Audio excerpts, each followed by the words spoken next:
여러분 안녕하세요.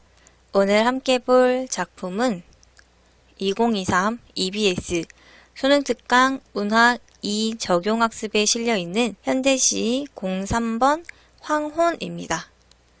자, 일단 황혼이라는 제목만 봐서는 여러분들이 어떤 내용일지 감이 잘 잡히지 않는 낯선 작품이죠. 하지만 이 시의 시인이 누군지 안다면 여러분들에게 친숙하게 느껴질 텐데요. 이 황혼이라는 시의 작가는 이육사 시인입니다. 많이 친숙해졌나요? 자, 그렇다면 여러분들은 이육사 시인 하면 생각나는 게 뭐가 있나요? 그렇죠. 아무래도 절정 같은 저항 시인, 일제강점기에 저항했던 시인, 약간 이런 것들이 생각날 텐데, 황혼에서는 일단 일제강점기랑은 크게 관련이 없는 시입니다. 그렇다면 일제강점기 시대에 저항시 안 쓰고 어떤 시를 썼는지 이육사 시인의 황혼 들어가 보도록 하겠습니다. 지문 분석부터 들어가도록 할게요.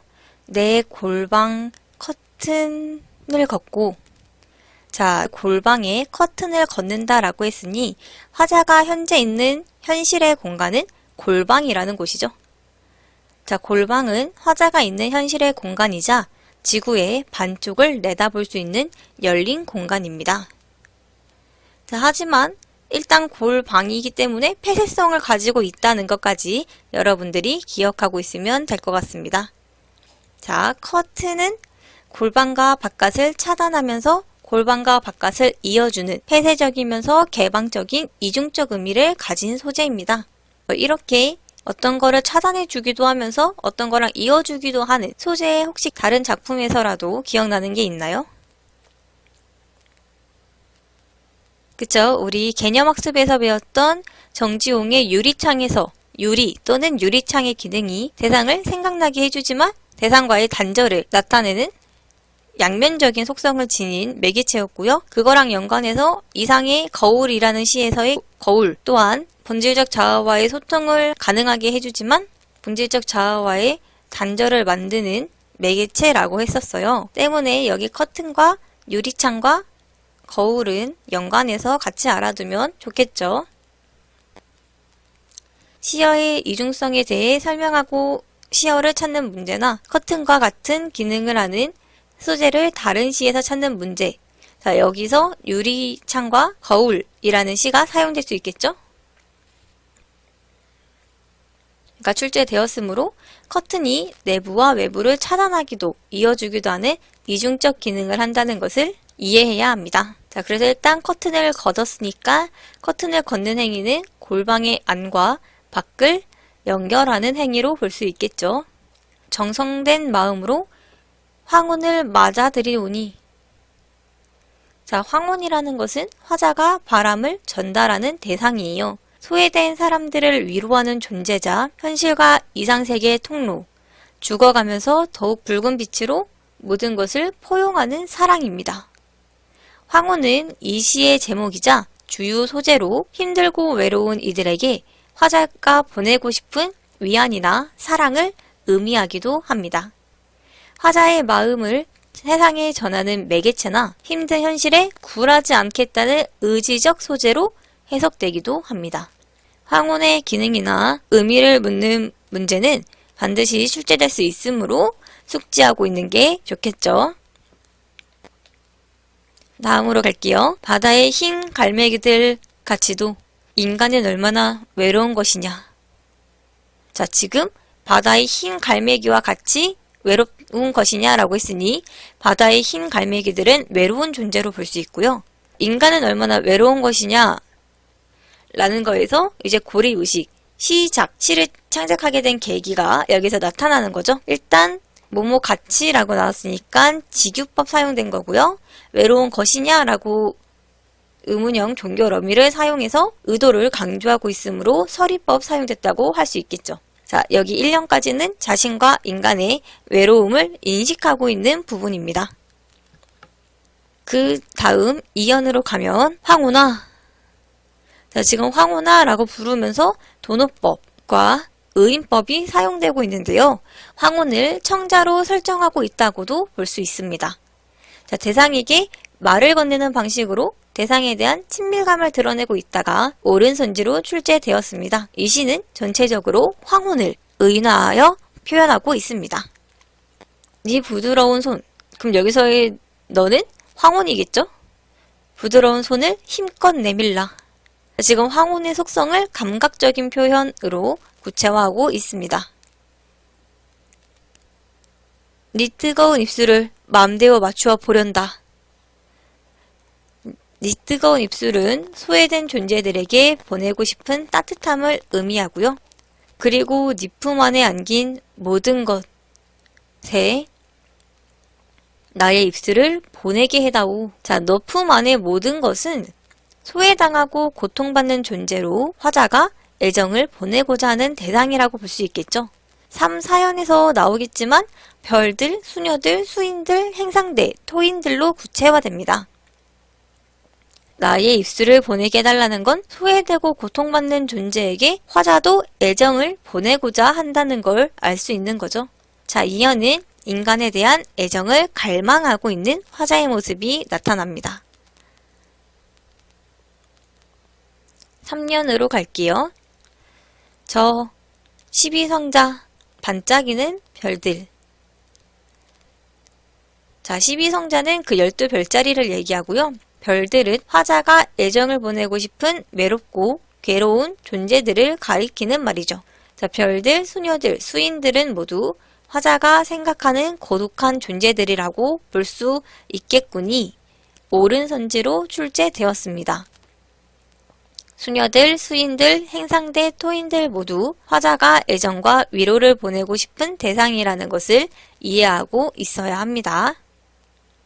자, 그래서 일단 화자는 별들에게도 종소리 저무는 삼림 속 그윽한 수녀들에게도 시멘트 장판이 그 많은 수인들에게도 자, 지금 보조사 도를 사용해서 별들, 수녀들, 수인들을 동일한 의미로 묻고 있는 거죠. 때문에 이 세 가지가 다 화자가 생각하는 고독한 존재들이 될 수 있는 거고요. 의지가지 없는 그들.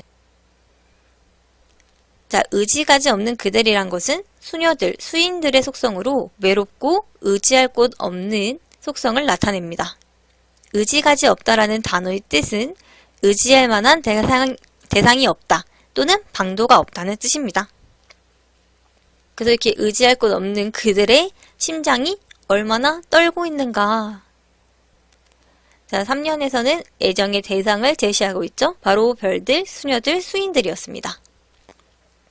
4연으로 갈게요. 고비 사막을 끊어가는 낙타탄 행상대에게나 아프리카 녹음 속 활 쏘는 토인들에게라도 황혼아, 네 부드러운 품 안에 안기는 동안이라도 지구의 반쪽만을 나의 타는 입술에 맡겨다오. 자, 행상대와 토인도 마찬가지로 우리 화자가 애정을 보내고 싶은 외롭고 괴로운 존재들이라고 할 수 있고요. 자, 일단 행상대, 토인 여기 부분은 문명국과 대비되는 비문명국의 이미지가 나타나죠. 왜냐면 녹음 속에 아직도 활 타고 있고 고비 사막을 끊어가는 낙타 타는 행상대가 지나가니까요. 자, 네 부드러운 품이라는 것은 이연의 부드러운 손과 대응되는 표현이죠. 그리고 지구의 반쪽은 소외된 지역으로 피지배 국가예요. 우리나라의 처지와 유사하죠. 그래서 의지할 데 없는 사람들이 살아가는 삶의 세계를 의미한다는 옳은 선지가 출제되었고요. 지구의 반이라고 표현한 것은 지배국가 대조되는 비지배국을 표현하고자 한 것이며 이런 곳에서 힘들게 사는 사람들에게 위안을 주고자 하는 화자의 소망이 반영되어 있습니다. 그래서 4연은 애정의 대상 제시를 했고요. 4연에서는 행상대랑 토인들이 나타났죠. 마지막 5연으로 갈게요. 내 5월의 골방이 아늑도하니. 자, 왜 아늑해졌냐면 지금 황혼으로 인해 아늑해졌다고 생각하시면 돼요. 황혼아, 내일도 또 저 푸른 커튼을 걷게 하겠지? 미래에 대한 희망이 드러나죠. 암암히 사라지는 시냇물 소리 같아서, 자, 일단 같다라는 거 나왔으니까 직유법 사용된 거고요. 사라지는 황혼을 감각적으로 표현하고 있죠.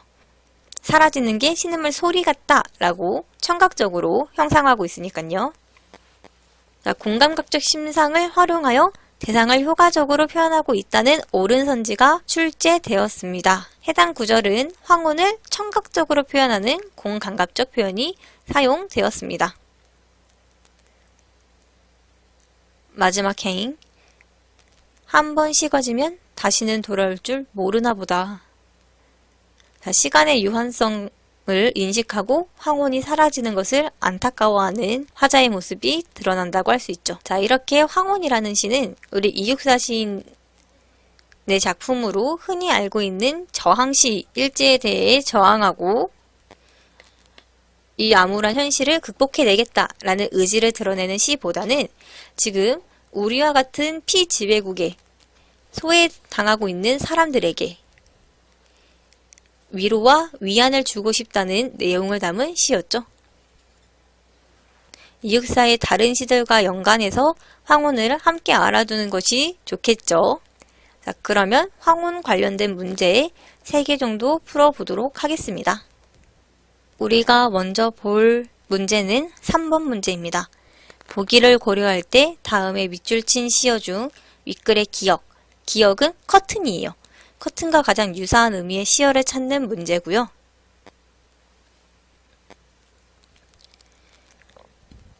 보기를 읽어보고 선지만 보이도록 화면을 조정해 줄게요. 자, 한번 풀어봅시다.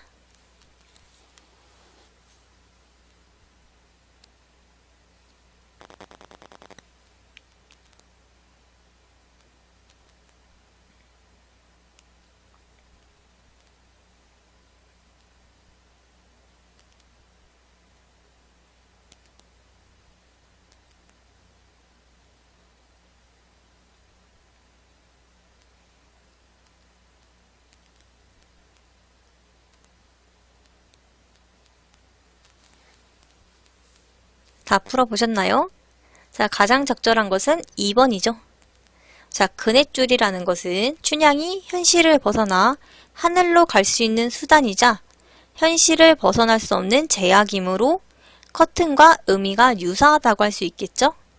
왜냐하면 여기서 하늘로 나를 밀어 올려다오 라고 했는데 결국 갈 수가 없죠. 왜냐하면 그네줄이 현실에 매달려 있으니까요. 따라서 2번이고요. 나머지 한번 볼게요. 우리 1번 사랑스러운 들길. 자, 들길은 자연의 의미를 가지고 있으니까 적절하지 않고요. 3번 누가 하늘을 보았다는가. 하늘은 자유, 평화, 인간답게 살 수 있는 사회를 의미하기 때문에 적절하지 않고요. 4번 등불은 화자의 의지를 다지게 하는 사물, 힘든 상황에도 지켜야 할 삶의 가치를 의미하기 때문에 적절하지 않게 됩니다. 자, 5번 동해 바다는 자아 성찰의 공간이자 화자가 담고 싶은 포용, 너그러움의 상징이므로 적절하지 않게 되죠. 다음은 15번 보도록 하겠습니다. A에 나타난 화자의 태도에 대한 설명으로 가장 적절한 것을 고르는 문제고요. A는 여기 부분이고 풀어볼 시간 줄 테니 한번 풀어보도록 합시다.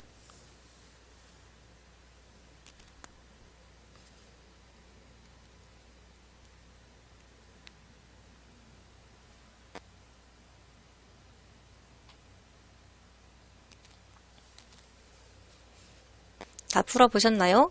우리 15번에 가장 적절한 것은 1번이죠.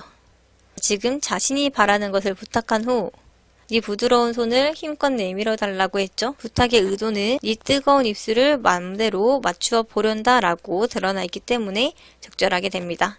자, 2, 3, 4, 5 적절하지 않은 이유 볼게요. 자, 2번 일단 황혼의 동의를 구하고 있는 거 아니죠. 3번 그것의 이행을 촉구하였다. 제가 얼른 하라고 촉구하고 있진 않으니까 3번도 적절하지 않게 되고요. 4번 그 행동의 의미를 제시하진 않고요. 5번 함께 할 것을 청하고 있다라는 거 아니죠. 왜냐면 내가 뜨거운 입술을 맘대로 맞추어 보고 싶다라는 얘기니까 따라서 가장 적절한 거 1번이었습니다. 마지막 문제는 25번 가볼까요? 25번 말고 21번으로 가도록 합시다. 자, 일단 보기 낙화라는 시 한번 읽을 시간 줄게요.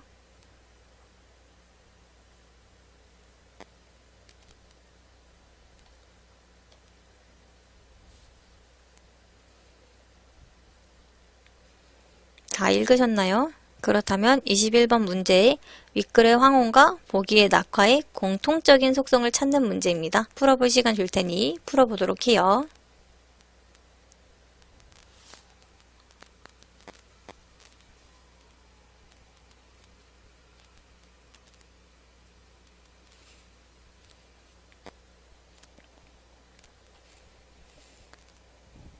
같이 보도록 할게요. 윗글의 황혼과 낙화의 공통적인 속성은 5번이었죠. 현실적 고통을 극복하려는 의지적인 소재. 자, 윗글의 황혼은 약자들에게 건네는 위로와 사랑을 의미하며 이는 현실의 고통을 극복하려는 의지적인 소재로 볼 수 있고요. 보기의 낙화는 이별을 의미하며 보기의 화자는 낙화를 녹음과 열매를 맺을 수 있는 과정으로 보고 있으므로 현실적 고통을 극복하려는 화자의 의지가 담긴 소재로 볼 수 있습니다. 자, 나머지 적절하지 않은 이유 볼게요. 자, 자연의 질서에 순응하며 살아가는 현실적 존재? 지금 황혼이나 낙화나 다 자연이니까 일단 자연의 질서에 순응하는 것은 맞을 텐데 이것들은 현실적 존재가 아니죠?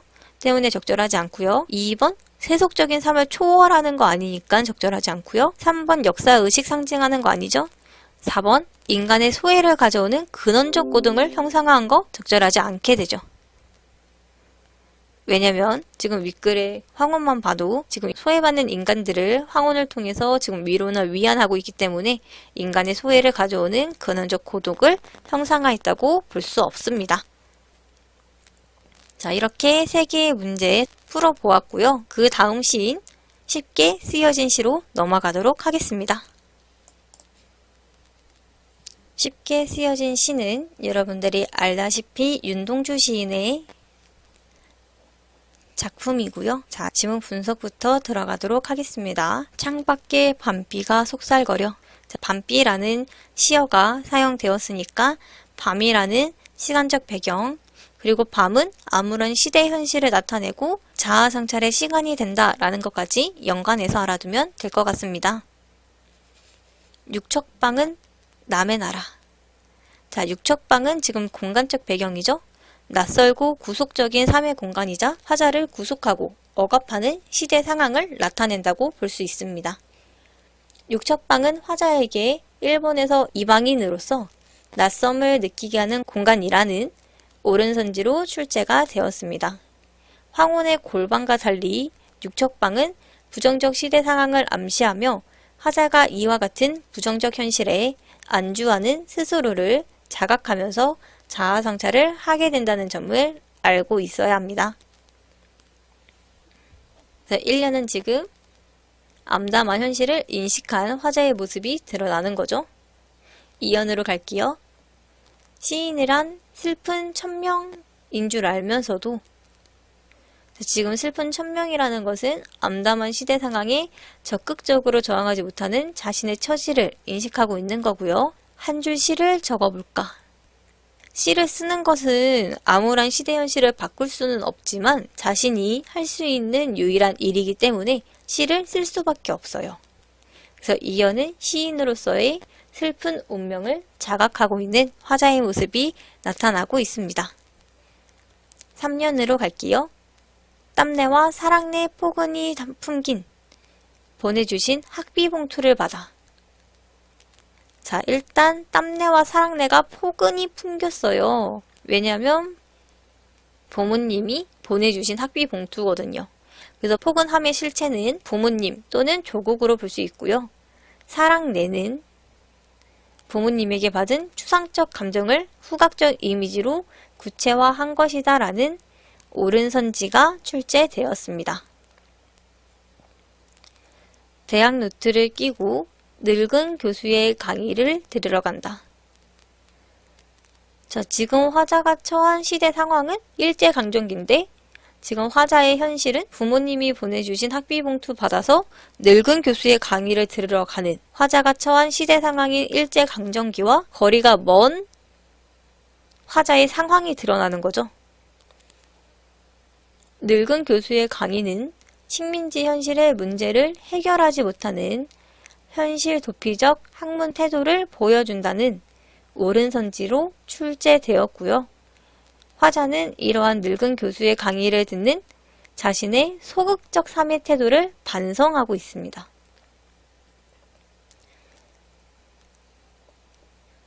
그리고 뒤에 나오겠지만 침전한다 라고 나오는데, 이런 침전하는 현실적 자아인 나의 구체적인 모습으로 일제강점기에 일본에서 유학 생활을 했던 화자의 실제 삶이 반영되어 있다고 할 수 있겠죠. 현실에 안주하는 지식인의 모습으로 화자가 처한 시대 상황과는 거리가 멀다라는 거, 그래서 화자의 자기 반성과 성찰이 드러난다는 것까지 연관해서 알아두면 될 것 같습니다.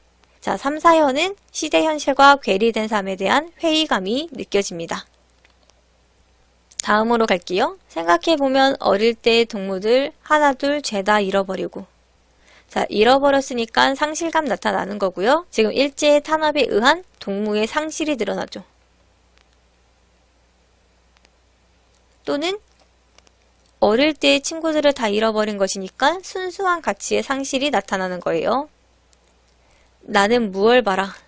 자, 여기서의 나는 현실적 자아죠. 소극적이고 무기력한 자아로 지금 일제강점기라는 시대 상황과 다른 삶을, 관련 없는 삶을 살고 있는 나가 바로 현실적 자아예요. 자, 무얼 봐라.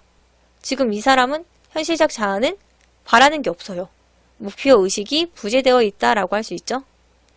나는 다만 홀로 침전하는 것일. 여기서의 나도 현실적 자아라고 볼 수 있고요. 침전하는 것일까? 침전이라는 것은 무기력한 삶의 모습 혹은 성찰하는 모습을 비유하고 있습니다. 그리고 침전이니까 하강적 이미지가 나타나고요. 상승적 이미지에서 하강적 이미지로 시상의 전환이 이뤄지고 있다. 상승과 하강의 이미지를 통해 시적 상황에 대한 시적 화자의 비판적 인식이 드러낸다는 틀린 선지가 출제되었습니다. 침전이라는 하강적 이미지의 시험만 있을 뿐 상승적 이미지는 이 시에서 찾을 수가 없습니다. 그래서 우리 6년은 현실의 삶에 대한 무기력함과 상실감을 드러내고 있고요. 그 다음 7년으로 가도록 하겠습니다. 인생은 살기 어렵다는데, 자, 왜냐면 지금 인생이 일제감정기의 인생이거든요. 일제감정기의 암담한 현실을 나타내고 시가 이렇게 쉽게 쓰여지는 것은, 자, 시가 이렇게 쉽게 쓰여지는 건 부정적인 현실에 적극적으로 대항하지 못하기 때문이죠. 그래서 무기력하고 소극적인 현실적 자아와 암담한 시대 현실과의 괴리감을 느끼게 되는 거죠. 부끄러운 일이다. 윤동주 시인의 시에 가장 자주 드러나고 대표적이다라고 할 수 있는 감정이 바로 부끄러움이죠. 자, 이 부끄러움은 자아 성찰의 결과로 나온 감정이고요. 무기력하고 소극적인 자신의 삶을 부끄럽게 여기고 반성하고 있습니다. 때문에 7년은 자기 성찰과 부끄러움을 인식하는 화자의 모습이 드러나건다고 할 수 있겠죠? 8년으로 갈게요. 육첩방은 남의 나라, 창밖에 밤비가 속살거리는데. 우리 이 부분 어디서 많이 본 것 같지 않아요? 그렇죠. 1년과 유사하죠. 자, 1년을 변주하여 반복하고 있고요. 시상을 전환하고 현실을 재인식한다고 할 수 있습니다. 또한 화자의 태도가 소극적에서 적극적으로 변하기 때문에 1년의 밤비와 화자가 처한 상황이나 태도면에서 동일한 의미를 갖는 시어이다 라는 것이 틀린 선지로 출제되었습니다. 밤비는 모두 일제강점기의 암울한 시대 상황을 의미하지만 1년의 화자는 시대 상황에 소극적으로 대처하고 있고 8년의 화자는 시대 상황에 적극적으로 대처하고 있으므로 화자의 태도가 다르다는 것을 여러분들이 기억하고 있으면 좋겠습니다. 그래서 8년은 어두운 시대 현실을 재인식했다고 할 수 있겠죠. 9년으로 가겠습니다. 어떻게 해서 적극적인 태도가 드러나는지 이제 나오겠죠. 등불을 밝혀 어둠을 조금 내몰고. 자, 어둠이라는 부정적 현실을 등불을 밝혀서 조금 내모니까 등불이라는 것은 희망, 저항 의지, 현실 극복 의지로 볼 수 있고요. 시대처럼 올 아침. 자, 시대처럼 올 아침이라는 것은 자연스럽게 당연하게 오는 것으로 화자가 소망하는 시대, 광복을 의미한다고 할 수 있습니다. 보기에 다른 시를 제시하고 해당 시어의 의미와 유사한 것을 묻는 문제가 자주 출제되죠. 아침은 화자가 궁극적으로 지향하는 바이므로 외부 시에서도 긍정적인 이미지를 가진 시어를 찾아야 합니다. 그래서 시대처럼 올 아침을 기다리는 최후의 나. 자, 여기서의 나는 이제 내면적 자아가 되고요. 자기 성찰의 과정을 거쳐 도달한 성숙한 자아가 되죠. 자, 등불이 부정적 현실인 어둠을 내몰고 새로운 시대를 열어줄 것이라고 믿고 있고요. 어두운 현실과 타협하지 않겠다는 현실 극복 의지가 드러나고 있죠. 따라서 구연에서 시적 화자의 태도가 적극적으로 변하고 있다는 옳은 선지가 출제될 가능성이 있고요. 화자는 8년에서 현실을 재인식하고 구연에서 기존의 소극적 태도에서 벗어나 적극적인 태도를 보이고 있다는 것을 여러분들이 알아둬야 하겠죠. 그래서 구연은 현실을 극복하려는 희망적 의지를 나타내고요. 마지막 10연 보도록 하겠습니다. 나는 나에게 작은 손을 내밀어. 자, 여기서 나랑 나가 어떤 자아를 의미하는지 알아두는 게 중요합니다. 앞에 있는 나, 손을 내미는 나가 내면적 자아고요. 그 뒤에 있는 나는 현실적 자아입니다. 그래서 나는 나에게 작은 손을 내밀어서 눈물과 위안으로 잡는 최초의 악수.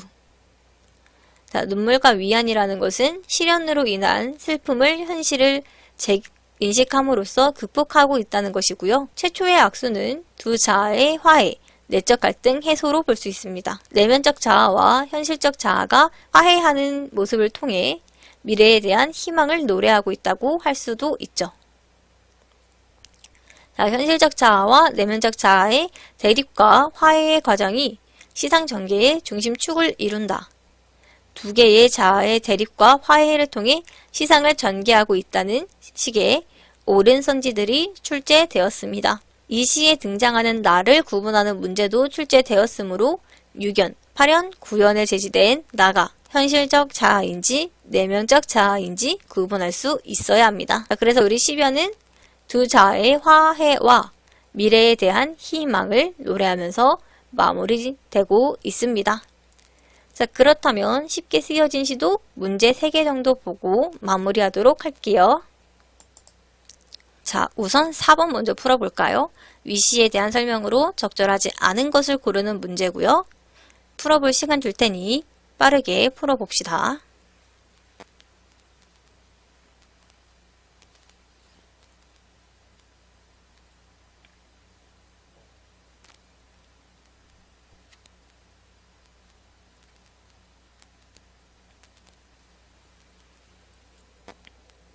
여러분 4번 같이 보도록 해요.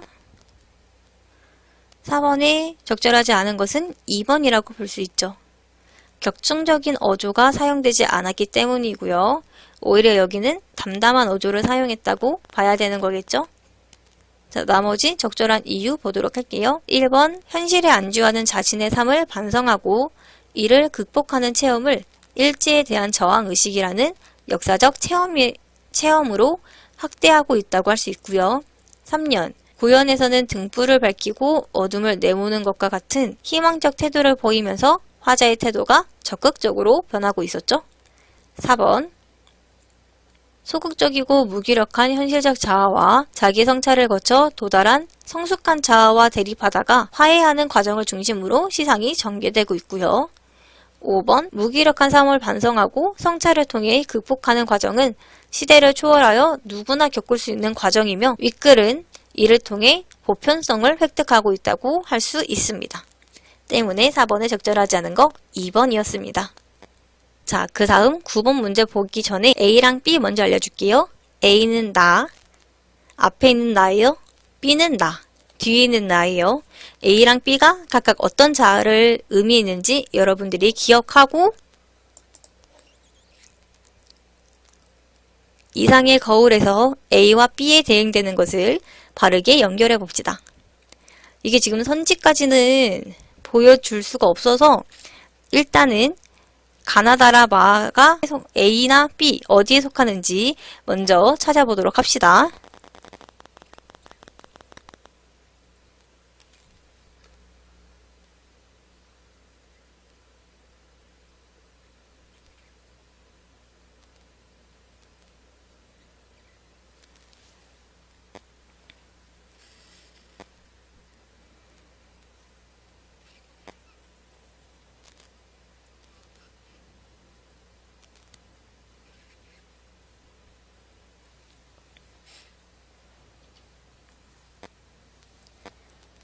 자, 여러분 같이 볼까요?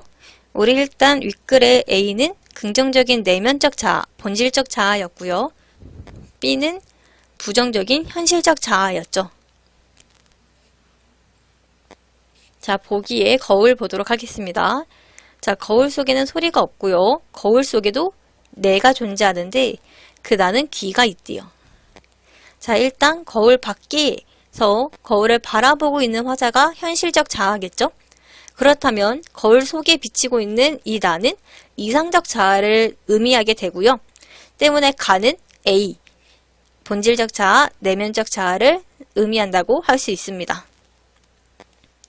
자, 근데 거울 속의 나는 왼손잡이요. 내 악수를 받을 줄 모르는, 악수를 모르는 왼손잡이요. 자, 그렇다면 지금 악수를 청하고 있는 것은 거울 밖에 있는 현실적 자아라는 걸 알 수 있죠. 때문에 나는 현실적 자아, B에 해당하고요. 다는 거울이 아니었던들 내가 어찌 거울 속의 나를 만나먹기만이라도 했겠소. 자, 우리 아까 거울 속의 나가 본질적 자아였으니까 거울 속의 나를 만나보는 나는 현실적 자아로 볼 수 있겠죠. 때문에 다도 현실적 자아, B에 속하게 되고요.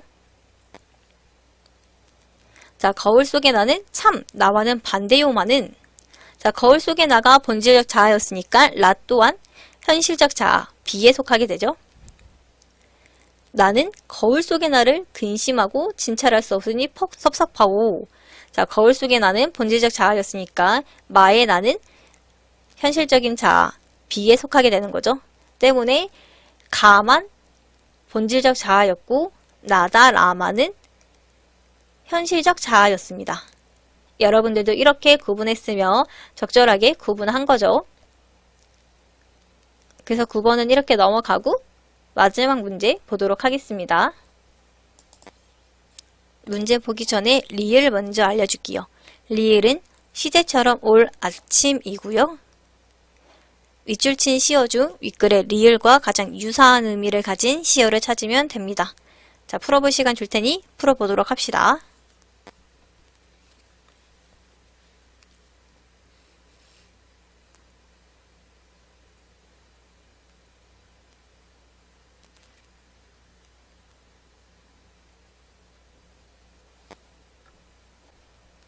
자, 함께 보도록 할까요? 우리 리을과 가장 유사한 의미의 시어는 1번이었죠. 자, 달 가고 밤 가고 눈물도 가고 튀어올 밝은 하늘 빛난 아침이 이르면 향기로운 이슬밭 푸른 언덕을 총총총 달려도 와줄 보리 고운 나의 사람. 자, 지금 밤이 가고 눈물도 가고 아침이 오면 보리 고운 나의 사랑이 총총총 와줄 거기 때문에 지금 화자가 기다리는 그리고 지향하는, 바라는 대상이 아침이라는 걸 알 수 있죠. 우리 리을에서도 화자가 지향하고 바라는 의미로 아침이 사용됐기 때문에 가장 유사한 것은 1번이라 할 수 있고요. 자, 2번은 그냥 단순한 시간적 배경을 나타내는 아침이고요. 자, 3번은 아침에 어린 계집아이 하나를 봤는데 그 애기가 손장등이 박고랑처럼 모피도 터졌다. 그만큼 힘든 삶을 살고 있는 일제감정기의 고통스러운 시대적 상황을 의미합니다. 자, 4번은 아침 저녁으로 뭐 반복 훈련이 필요합니다 라는 걸로 하루 종일 이라는 의미로 사용된 거고요. 5번 아침은 단순한 시간적 배경에 속하므로 가장 유사한 의미는 1번이라고 볼 수 있겠죠. 자, 오늘 영상은 이것으로 마무리할 거고요. 오늘 본 이 모든 자료는 나무 아카데미에서 사용하고 확인할 수 있습니다. 또한 문의사항은 유튜브 댓글로 남겨주시면 감사하겠습니다. 그러면 다음에 또 다른 작품으로 만나도록 해요.